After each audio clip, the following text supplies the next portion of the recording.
Now to place our penny orchids. Again, these come in packages of 5 to 10. And you want to look at the tube that they come in to make sure it's about halfway full.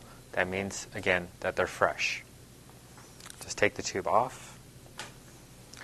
And if, like, the stem has lost its buds on the very top, just cut it off. It's not going to make a bit of difference. Cut at an angle.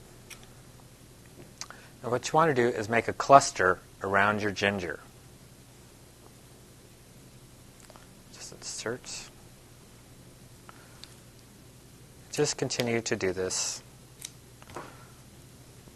until you get a nice mass of the penny orchids all around your ginger. Again, if they get stuck, just kind of wiggle them. They will break free.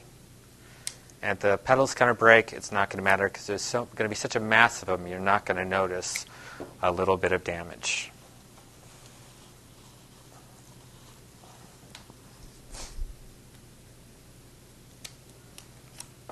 The thing with tropicals is you want to mass them together because that gives you the impact of their beauty.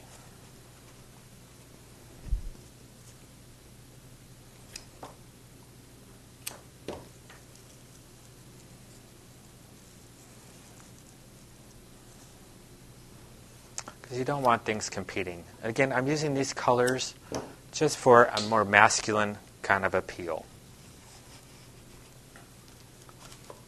See, nice clump. So next, we'll be doing the lilies.